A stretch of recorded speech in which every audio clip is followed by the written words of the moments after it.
Everybody, welcome to a live edition of Off the Top Rope here on the Off the Mic Sports Network, coming to you live here from Los Angeles after AEW Dynamite. Second week they are in Chicago, and I guess you could say there was some cohesion here. There was some story that happened, but listen, I'm one of these people who, especially coming off of your biggest show of the year, I hey, Hangman has presented himself really strongly as a world champion. Comes out there, beats Wheeler Yuta. I don't know why the match needed to happen. Beats him in 3 minutes. Comes out at the end of the show, says, John Moxley, we're gonna have a rematch of our match at All In. Straight wrestling match. Everybody's banned from ringside, so it's gonna be a straight match, and it's gonna come down to no bullshit. And great, we're getting a world title match on free television. My question is, why didn't we move off of this at the pay-per-view? This should all be about Darby Allin, trying to tear down the Death Riders, or it should be moving and setting a page and finding a new challenger for Hangman. The fact that we're going back to this less than 3 weeks since, what is considered one of the great matches and one of the great moments in AEW, to me, just feels like this company is so ice cold and they don't have any ideas or anybody formidable to throw at, because MJF is clearly going to be embroiled in something else. This rematch just does not need to happen. And if you're going to do it, don't do it literally 3 weeks after the fact. Now, I'm going to use a bad example here, and because the main event of WrestleMania was so shit this year between John Cena and Cody Rhodes, but at least they waited about 3.5 months to do it. And they're going to do it they're doing the reverse of it. That was a straight wrestling match that had interference, and now they're doing the street fight. They did the Texas Death Match at the pay-per-view, which should have been the finale, where, the climax, and, you don't usually see this coming off of your biggest show of the year. It should have been a reset. Hangman, I love the way that they're presenting him and they're actually having him wrestle. That being said, I don't think you need to have him beat Wheeler Yuta to prove the point that he's the world champion. I like the idea of, Wheeler, being presented the whole thing. Hey, the Death Riders don't give a shit about you, which is really weird considering we've been playing this "Are you in, are you out" thing with Wheeler really since the Bryan Danielson stuff and he retired. And then, obviously the whole situation with Cope at the pay-per-view Revolution out here in Los Angeles back in March. So it's hard for me to really care about that, but that was at least a little bit of a touch where, Hangman was teasing doing the same thing he did to Moxley and choking him over the ropes with the chain around his neck. And ultimately he didn't do it. He said, look, nobody's coming for you. Nobody gives a shit about you. So, it's not going to play into the match because everybody's going to be banned from ringside. I don't know how they're going to work this. Hangman and Moxley do work very well together. So I don't doubt that this could be a fine worked wrestling match. But my whole issue is like, man, is AEW just so out of damn ideas that they can't, go to something else, and they're going to we're going to a damn world title match literally 3 weeks later. By the way, let's just put this into perspective, guys. And AEW sickos are not going to be happy with me about saying this because the Residency, it's a good looking venue.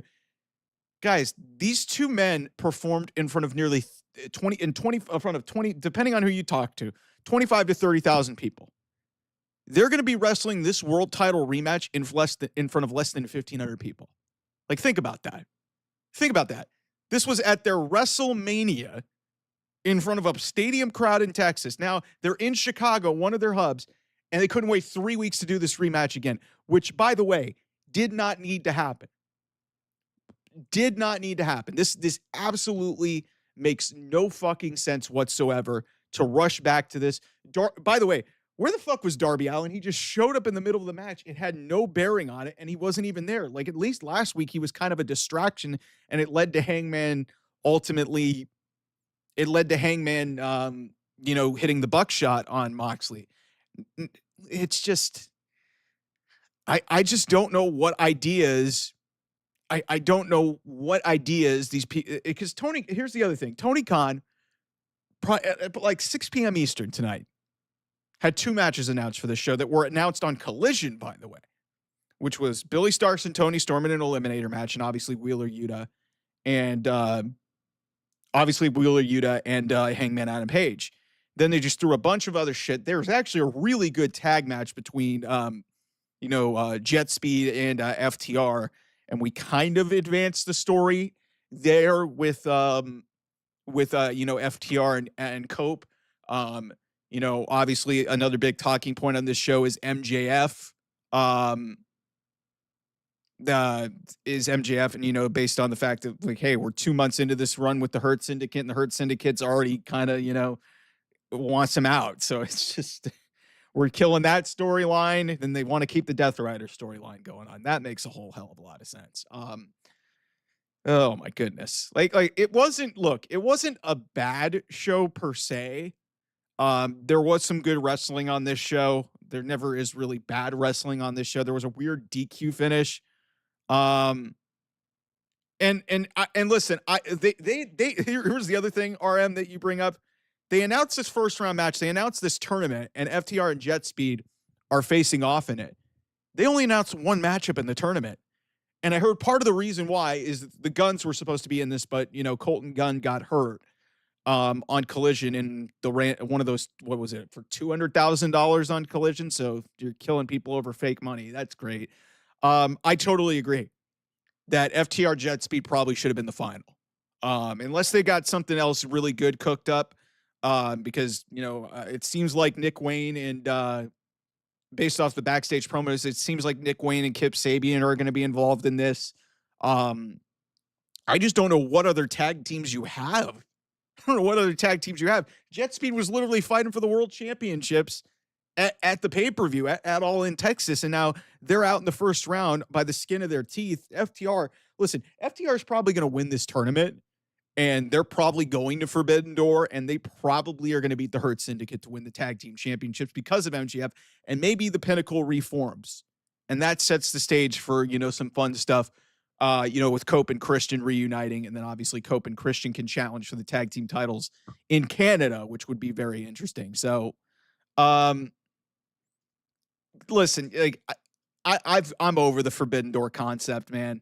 I'm over it. Like, I just don't know what more you can do to really enhance things. Like, if you're a Hangman and we're 4 weeks away from the show, it's like, what are you going to have Tanahashi's last match? Tanahashi's old, man.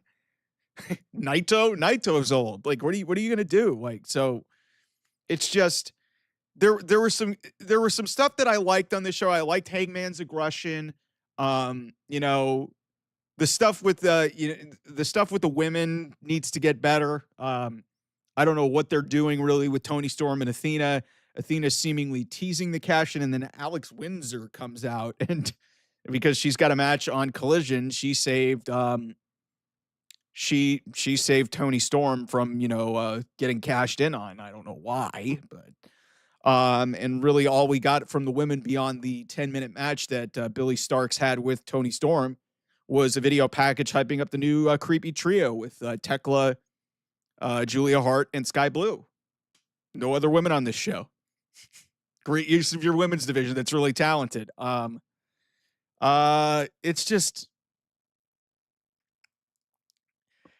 man, this product is so freaking ice cold. It's ridiculous. It really is. It's just, I don't understand how you could come out of your pay-per-view and how you could come out of your biggest show in North America and have this little energy. The crowd, maybe from a limited setting is very energized, but on TV, it looks beautiful, but it does not look great. Okay, RM, you bring up another good point. The Ospreay stuff. That segment was weird.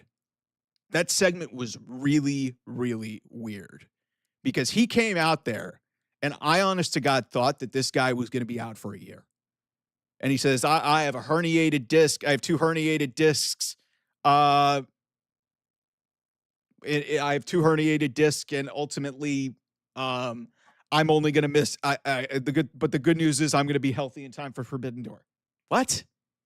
he almost came out there like Kevin Owens did a few months ago and was ready to just freaking retire. And then, right after it, you know, Swerve Strickland comes out, hugs his buddy. Like it's almost like he was going away for an extended period of time. But he said, "Hey, I'll be healthy enough for the pay-per-view next month." Cool.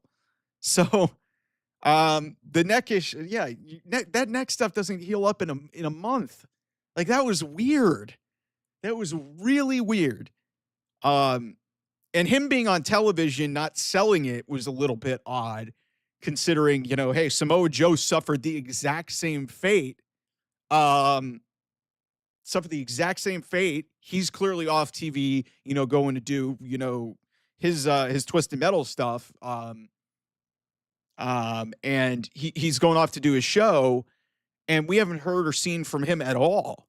Yet Will Ospreay's good enough to come back. That's a little bit weird. And then Adam Cole, he had his real sobs, a real life situation with his concussion issues. And, he's had neck problems. He's had issues.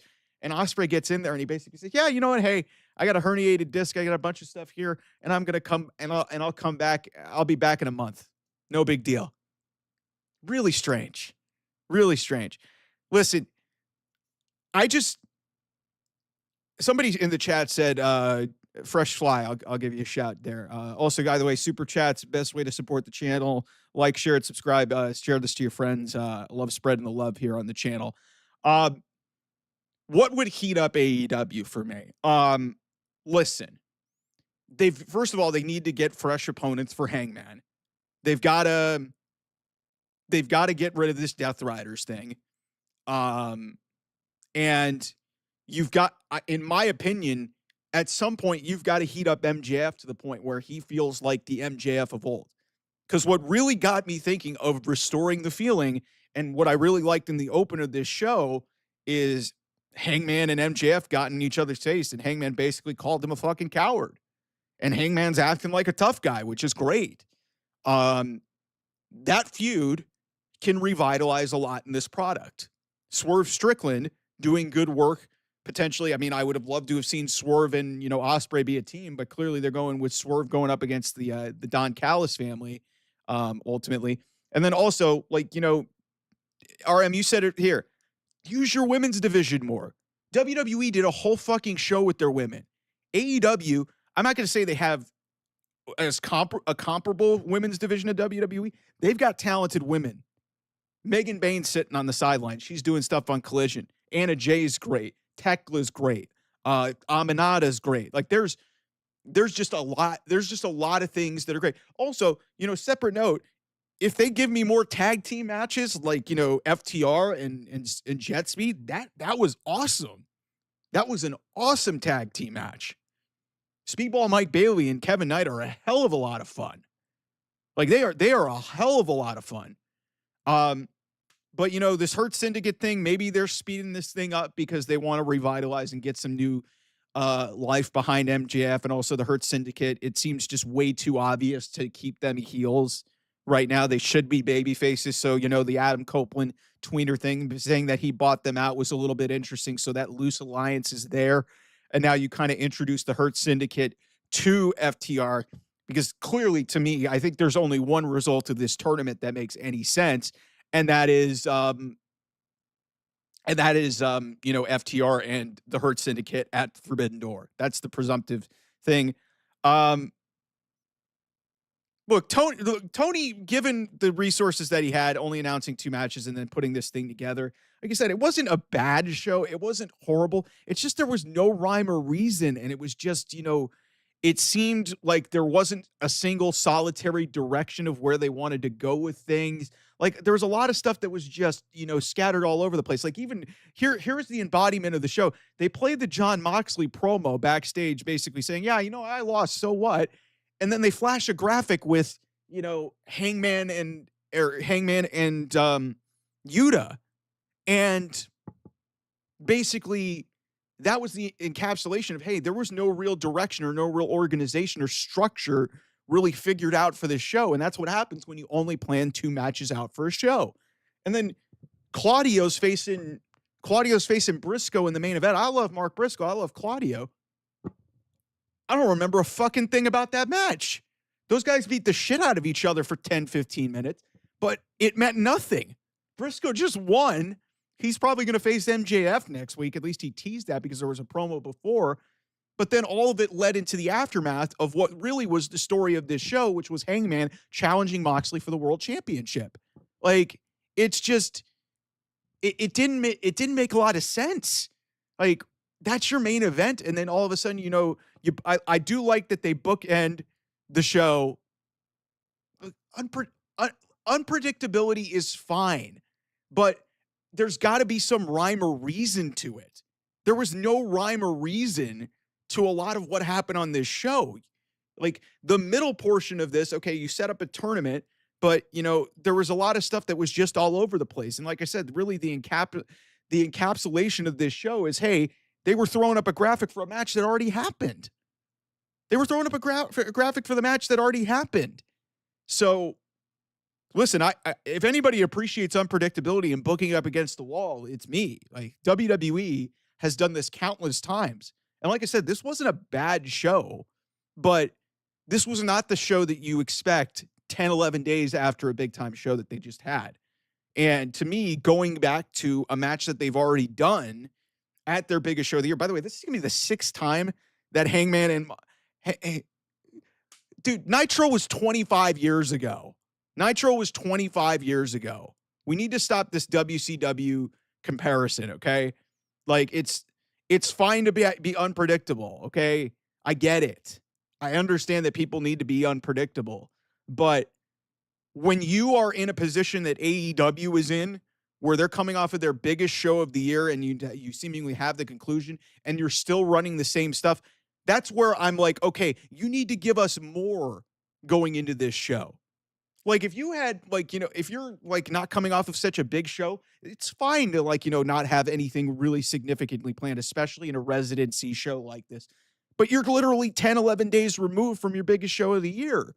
So why even try this? Like, it's just, I think, like, it's hard for me to really,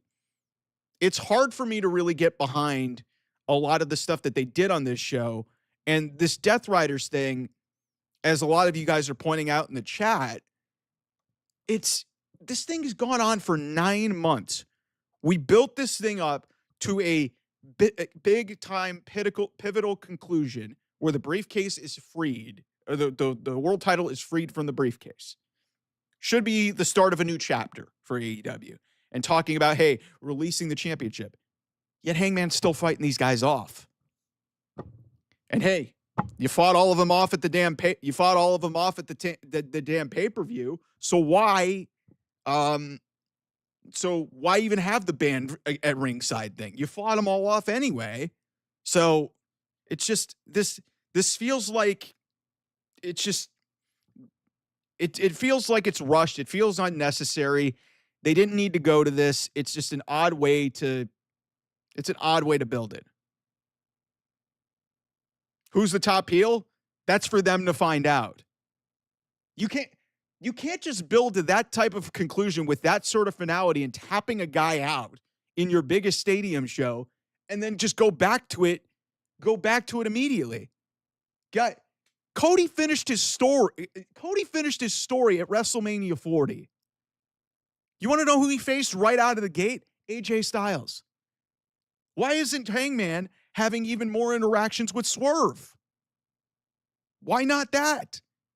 I mean, that seems a little bit too rushed. Fletcher, Takeshita's in Japan, so Takeshita's out of it. Fletcher's going after the TNT title.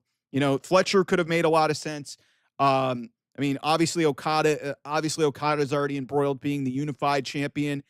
There were other ways to go. My whole point is you don't need to resort to going back to you don't need to go back to the same match because, as I've said, and a lot of you guys are bringing up, and a lot of people said Roman should have gotten the rematch, but Roman went away. They went a different route and they pivoted to AJ Styles, and that sort of led to one thing. Like they could have gone a number of different ways to figure this way out. It's just, it doesn't even necessarily need to be a top heel. Like you could go babyface for babyface. Like it would have been an interesting idea to potentially, explore something with Ospreay, but I don't think they were going to do the world title because I don't think Ospreay is going to be at least close to the world title picture until next year at Wembley. Um, it's just, like I said, this show just felt odd. And a lot of you guys brought this up in the chat with TNA.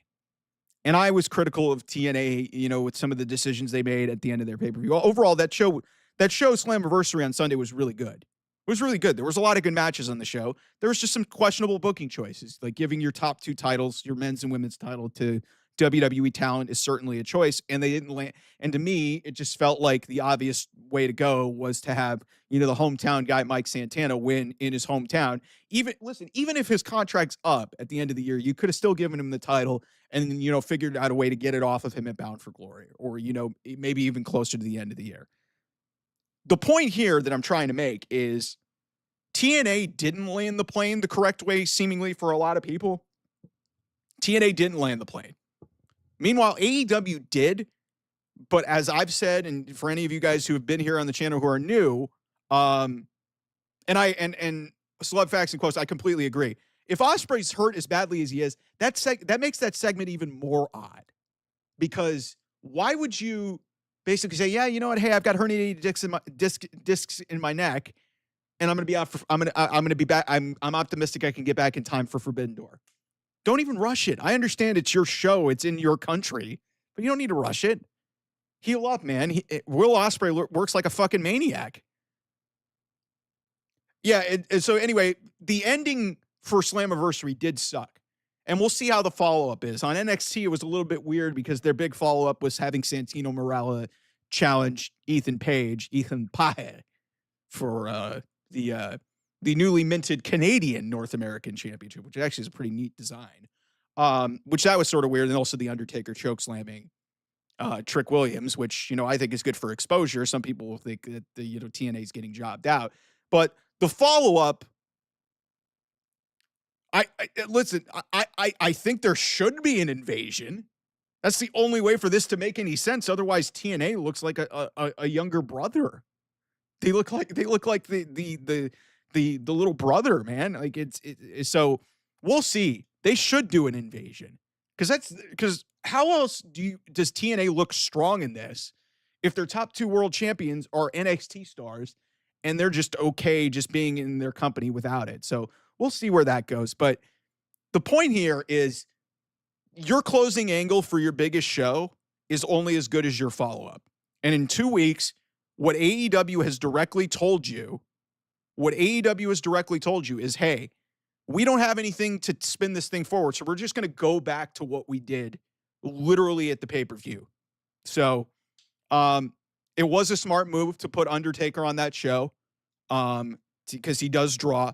And to me, I didn't hate that segment nearly as much as other people did. I mean, the TNA World Championship was in the ring with The Undertaker. Yeah, it doesn't make TNA necessarily look great that, Trick Williams is getting chokeslammed by a 60-year-old Undertaker. But at the same time, it nonetheless garnered interest and generated buzz.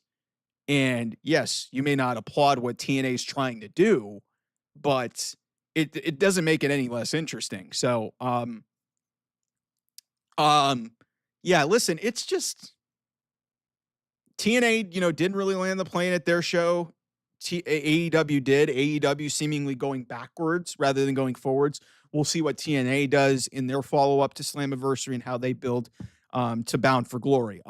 Wanted to get really into the show really quickly. So Hangman squashes Yuta really quickly. He bloodies him. And like I said, this is actually really good given, how quickly it was. I was like, listen, Hangman should beat Wheeler inside of 5 minutes. He did that, got it done.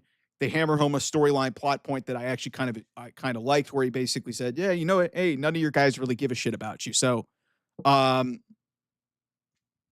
listen, I was actually okay with the way, and I love the aggression that they're showing from Hangman, that he's being very authoritative and just getting out there and kicking ass and taking names. I would like for him to not have to wrestle every single fucking week. Like last week was kind of a little bit ridiculous. You're wrestling 4 days after a Texas death match. But hey, going out there beating Wheeler Yuta in 3 minutes, fine. But listen, he's gonna have his third match in as many weeks next week. He's gonna have a world championship match against John Moxley. So that was an interesting way to start the show. The jet speed FTR match was really great. I love FTR, even if they can kind of fanboy it up a little bit too much and are too rah for the AEW side, and they've gotten into a bunch of Twitter wars. I love FTR. They're great as heels. It's great to see them back in their element being heels. And they kind of were just meandering there in the mid card ever since that turn in Dynasty. But this was classic FTR. A lot of great action in this match. Basically, pin comes at the end where Dax rolls up Kevin Knight. He gets Stokely's crutch to get the pin, and ultimately the FTR wins. Stoke and FTR get interviewed after the match. Basically, they're just yelling. Stokely's trying to yell over people. He's getting a ton of heat. Adam Copeland comes out. He gets reminded, basically, hey, just so you know, I just remembered, hey, I can't touch you.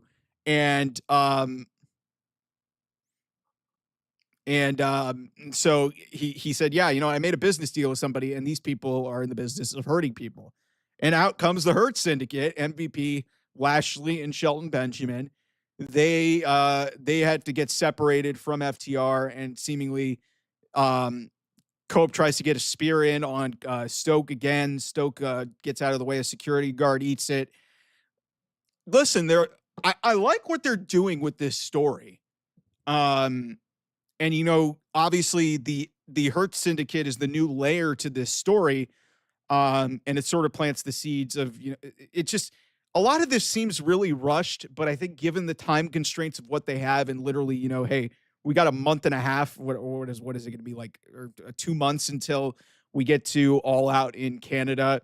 So I would expect, maybe sometime before right before Forbidden Door, or sometime maybe a week after Forbidden Door, we get the return of Christian to reunite for the former ENC. They're going to be CNC, Cope and Christian. So, but I like what they're doing here. It took a while to, establish this because Cope was kept off of television from that Attack at Dynasty until All In. But hey, this has actually kind of worked. And it seems like the direction that they're going to head in is FTR is going to win the tag team titles from the Hurt Syndicate, and Hurt Syndicates is going to be baby faces. And then the Hurt Syndicate, I think, will ultimately end up feuding with MJF, because they're going to kick MJF out of that group. So it seems a little bit rushed. It's just, yeah. And hey, listen, I actually like the idea of Hangman Mox and Darby potentially being an option, especially with Will being hurt. Listen, it's just doing another Hangman Mox match feels like really overload, and especially so close to the match that they had at the pay-per-view. It was just a little bit of an odd choice for me.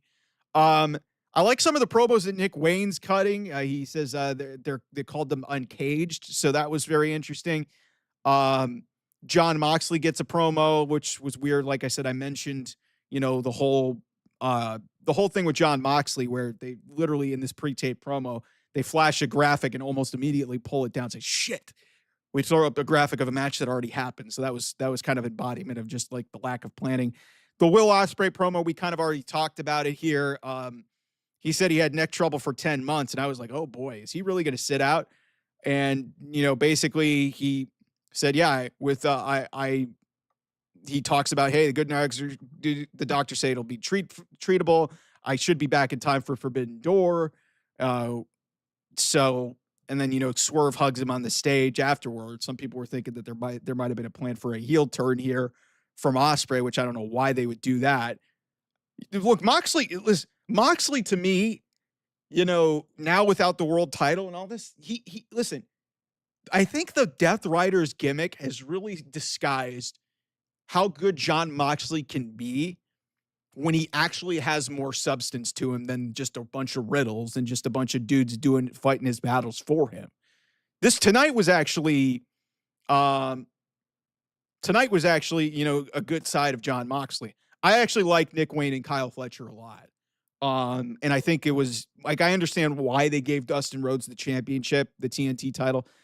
I just think at some point AEW's got to pull the trigger on Kyle Fletcher because Kyle Fletcher, that guy is what, mid 20s.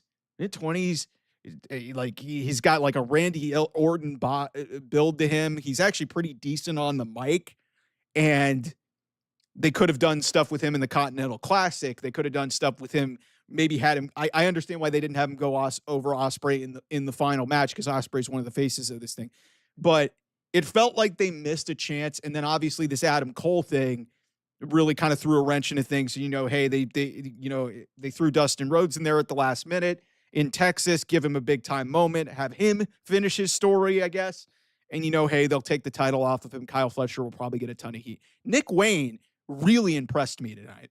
He really impressed me with how he commanded the screen with his backstage promo with his mother and Kip Sabian.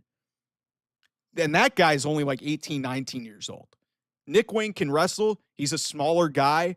But he really impressed me with his promo tonight in terms of, the follow-up to what happened last week. He's done a really good job. So the young pillars, I do agree. If they want to invest in them and they want to start putting over younger talent, which they haven't seemed to want to do for a while, Nick Wayne and Kyle Fletcher is a good place to start. I don't know if he's being punished because it feels like there have been so many opportunities since he turned on Ospreay to really give him a big win. The Continental Classic, they totally missed the boat because they used the Continental Classic as a vehicle to just get to Okada and Omega. And we didn't even have a reference from that for 6 months, people. So, I think they look, hopefully it's worth it to them when they give Kyle Fletcher the TNT title. But man, they've missed a lot of opportunities to give that guy a serious, opportunity. And, another guy who I think they should invest in heavily, I don't know if you guys agree with this, is Takeshita. Konosuke Takeshita is outside of a language barrier, and his English is fine. He's got Callus to talk from. Konosuke Takeshita is one of the best in-ring performers in the world. Like, this guy is maybe about as close as you can get to the perfect professional wrestler. This guy hits you, everything hurts, everything looks crisp, everything looks beautiful, it looks flawless.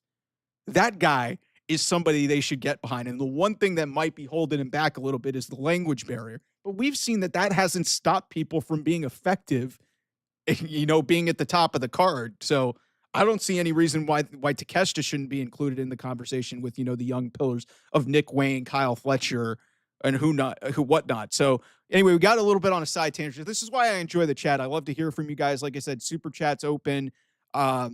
So Willow Nightingale, seemingly after the video package hyping up, Tekla, Julia Hart, and Sky Blue, she, Willow challenges, Willow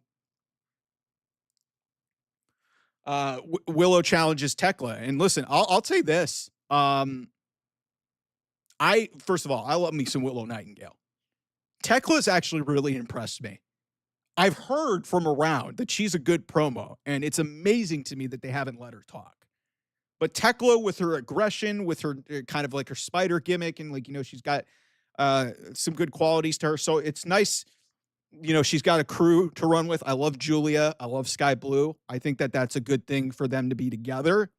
I'm hoping that there's some more substance to this because it can't just be like these sporadic women's segments and then one match. You've got a talented women's division. And by the way, Tekla and Aminata, that stuff was great. And whenever Jamie Hayter, and hopefully we get an update on Jamie Hayter, hopefully Tekla and Jamie Hayter is actually something good. And maybe a faction warfare happens out of that. They've got a talented women's division. Willow's great too. I don't know what they're doing. They didn't really have a follow-up with Statlander off of that match last week. So then MJF promo backstage. He's asking the Syndicate what they're doing with Cope. Yeah, he's asked him, hey, where were you when I was trying to get in Hangman's face? MVP said they're in the business of hurting people. They have a business deal with Copeland. And then Bobby, Big Bob Lashley, he shoves MJF up against the locker room. says they don't owe him shit. And every week he does nothing but talk about himself. It's always I. He said he wanted him out of the Hurt Syndicate, gives him a thumbs down. Lashley walks away. Benjamin walks away. MVP shakes his head and walks away. So we're already planting the seeds for the breakup of this. And this seems really abrupt. Like they built to this for a long time, and now they're blowing the whistle on this, but it's clearly like, leading to, this is going to be the launching point for the Hurt Syndicate to lose the tag team championships, I think, to FTR. The women's wrestling thing, like, listen, I don't understand this notion that women's wrestling is overrated. Like, it's like part of the reason why that show drew is because of The Undertaker, but the Evolution was one of the most universally praised shows, and that drew a big crowd, and they could do things. The women can draw if they're booked correctly, okay? And the problem is, no, I don't think any promotion really knows how to book their women, including WWE.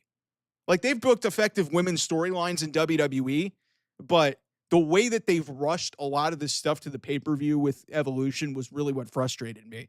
A lot of people just nobody knows how to book women's tag team wrestling. Nobody knows how to book, effective, mid-card feuds. Like, they're finally starting to figure it out with, Lyra Valkyria and Becky Lynch, because Becky Lynch is just so fucking great, and Lyra is so fucking great. So, it's just... women's wrestling is honestly one of the better things, and especially with them at NXT, man. Like, the NXT, I know this is an AEW recap. NXT, they have a huge issue right now, whereas their top stars are really established. Obafemi is great. Trick Williams is great, but Trick Williams is the TNA championship. But you had Obafemi defending the NXT championship in the main event of that show against two guys in a tag team. And I love Josh Briggs. I love Inamura. But Obafemi, since facing off against Javon and Trick at Stand and Deliver, he has had a bunch of just underwhelming opponents. And clearly they're setting the stage for Javon Evans to take the title off of him. And that kid is going to be a star. But once Javon Evans wins, how the hell are they going to have this division? Because Obafemi is going places, people. If you haven't bought stock in that guy is going places. That guy's going to be on the main roster sooner rather than later. Trick Williams is probably going to be the prime heel in NXT. Well, Obafemi's been cold after Mania because he's got nobody to wrestle. He's got nobody to wrestle, man. Like, the guy is, and I love Briggs, man. Briggs is awesome. I think Briggs can fucking wrestle. He's one of the better big guys working today. And Inamura has really impressed me. But it's just this men's division, really, because now you got Ethan Page holding on to the North American Championship. I mean, Jasper Troy, they're trying to build him up, but Jasper Troy's been there for a cup of coffee, man.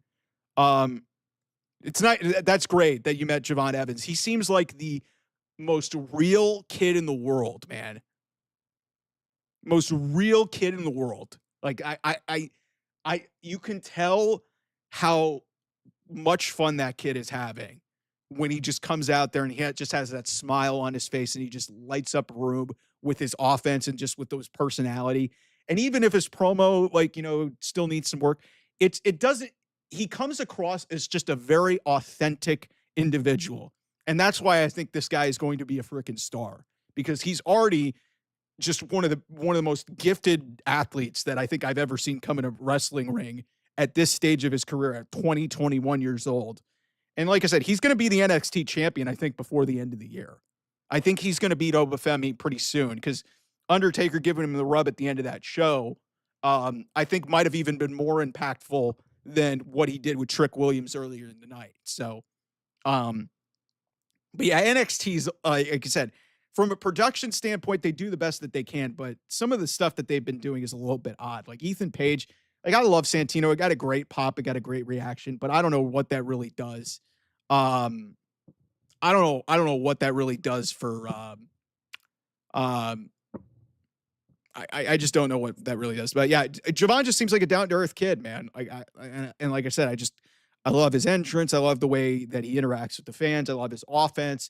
Even the way he cuts promos. It's not like it doesn't seem like, a script. It seems like he's just him. So I know that's somebody else's gimmick. He's just him. So anyway, we're getting a little bit sidetracked here. Yeah, I did like the Hurt Syndicate stuff. Tony Storm, Billy Starks was a fun little sprint. Billy Starks is impressive for a young kid, but she's getting put in impossible positions.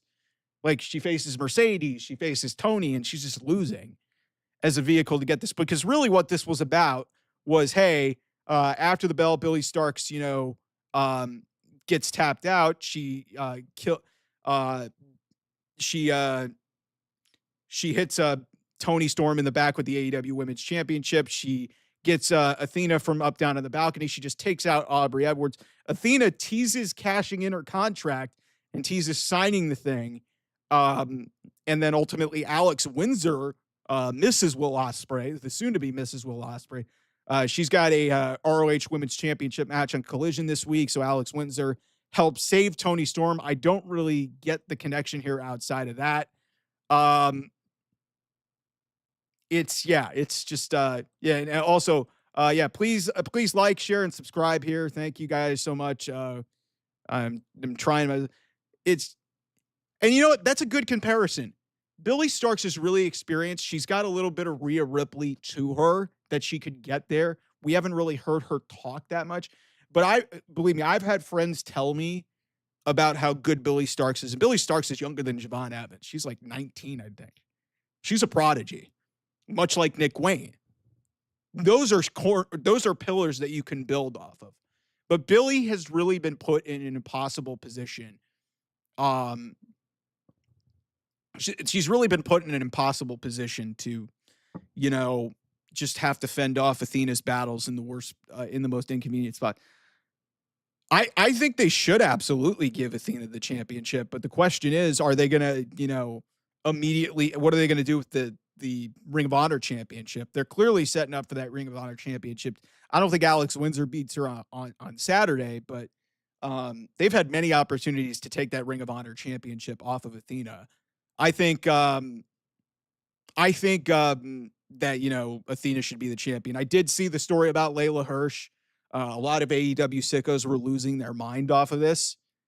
That, Layla Hirsch was offered a referee spot by WWE. But Fightful backed this up and followed up and said Layla Hirsch was the one who reached out to WWE. So all of you AEW sickos saying WWE is being cheap and, they're not rewarding a good wrestler. First of all, AEW is the one who let her go, and she reached out to try and be a referee. Layla Hirsch is really good. If she wants to work, more power to her. So that's really all I've got to say on that. But, it was that story got way out of hand. The tribalistic mindset in this fan base is really ridiculous. Swerve Strickland faces Hechicero. This match went about 10 minutes. A rare DQ. Rare DQ finish here, which I you never see that. This was I was wondering why Swerve got booked against Hechicero in the first place. Like, I get the Don Callis family stuff, but Hechicero's is seemingly being groomed to be the next contender for Bandito, who, by the way, is really good as the Ring of Honor champion. So, listen, this was fine. This was fine for what it was. Okada comes in, gets some heat on it. And then ultimately, Bandito and Brody King even the odds. And then Okada looks to get a tombstone on the chair, but Swerve escapes. He tries to get a house call with Okada's neck and head wrapped inside the chair. He escapes. So that's that segment. So we're building towards Swerve and Okada, I would guess, at listen, there's nothing wrong with DQs if they're placed in the right situation. And Tony Khan seemed to be really scared of booking these, and he wants to give clean finishes. In this case, I actually thought that this was well used because Hechicero can't lose, Swerve Strickland can't lose. You can have him wrestle for 10 minutes, whatever. I do think that, yes, there's been an overabundance of luchadors. I don't mind luchadors. Hey, El Grande Americano. Like, hey, I love Ray Phoenix. I love Penta. But yeah, there seemingly has been like, the at least the Beast Mortos, like, had a run there for about a month where, he was getting on every show. A lot of people speculating they know why. So somebody asked in the chat, how long do you think Mercedes is gonna be out? I have no idea. I hope they give her time to reset. It seems like she's gonna do a lot of her independent stuff, so maybe she drops some of those championships. And, maybe she comes back and faces Tony again at a big show somewhere later down the line. I would give Mercedes some time off of AEW television. The problem is she's still the TBS champion. That's so my guess is they may keep her off of television until she gets past Jade's record, which I think is coming up in like a month or so, or a couple months. So there's no reason to rush her back. There really isn't. I mean, unless you have really concrete plans, they've really made it abundantly clear they don't care about the TBS championship. So, but hey, if you're going to evolve women's wrestling, at least give her a chance to reset herself and maybe potentially, give some substance to her character, because it's just been a bunch of the dance and the CEO. See how I want to see how she reacts to when that loss. That's going to be really interesting. Speaking of losers, Ricochet, he's with his boys, Gates of Agony, who are now called GOA. They get $200,000. Ricochet keeps teasing that they're looking for gold, but it was whatever. MGF gets out there before the main event. He and Mark Briscoe get into it. MJF then invokes the name of his brother, which, low hanging fruit. They're seemingly going there, but, I love Mark Briscoe. If he's okay with it, sure. But there's really no need to bring dead folks into professional wrestling feuds. So there's that. So Mark Briscoe faces Claudio. This was a pretty decent match. Mark Briscoe wins. He gets attacked after the bell. Hangman comes to the ring after Moxley cuts a promo and calls him out. Hangman basically, tells him, you lied when you said I didn't want Texas Death. And so he basically, when he says, yeah, he doesn't have the courage to survive, he had pressure to do it again. He thinks he actually believes that when talking to Moxley. Hangman basically said, he'll prove it, not to this version of Moxley, but the one that carried this company so many times in the last 6 years. I love that line. Basically, Hangman said, you're the challenger. I'm going to name the rules. Everybody's banned from ringside. I already know the answers yes from you. So I'll see your dumb ass next week. And that's the end of the show. Look, this was good. I like this fire from Hangman and just basically dictating terms, but I just don't know why we needed this rematch. So I listen, I just don't think that AEW is creatively in a good place right now. I don't know if she's on vacation, actually. I think I saw an ad that she's doing what is it, British Pro Wrestling or the WCPW, or I saw some advertisements for like as soon as this weekend where she's defending championships. So I think she's doing stuff with her independent stuff. So I don't think she's on vacation. I think she's just taking a break from AEW. I do think it's smart that they've kept her off, because there was an overabundance of listen, they're not doing a DQ finish in that match. They're not. Super heavyweight belt for big man. That's an interesting strategy. I mean, we could do this. We could do that in every single promotion if you want to make it like the UFC. I mean, I don't hate that idea, but what Powerhouse Hobbs? I'm trying to think off the top of my head, guys who could be super heavyweights in AEW. But listen, I think we're getting a clean finish. I think Moxley's losing here. And Moxley's going to go away. I think maybe the Death Riders turn or disband or something. And then, maybe in a way that they could wrinkle around everybody banned from ringside. Darby, maybe similar to what he did on the AEW last week, is up in the rafters, up on the up somewhere high and isn't at ringside technically, and he distracts Moxley, and that leads to Hangman getting the win. And then that feeds into the Death Riders and Darby Allin ultimately, facing off and going to a head, going into Forbidden Door, going into All Out. And that's the way to go. But like I said, not a bad show. Just, it's really felt underwhelming, and you don't think that this product is really coming off of its biggest show of the year. It just feels ice cold. It really just does not feel, it just does not feel heated up to the point where okay, I'm really excited to see more things. I mean, look, Hangman wants to be a fighting champion. That's what a good babyface champion should be. And he dictated the terms. He didn't come out of there looking like a fucking idiot. He's like, yeah, hey, listen, we're doing this match. If you're doing it, nobody's at ringside. That's the way it should be.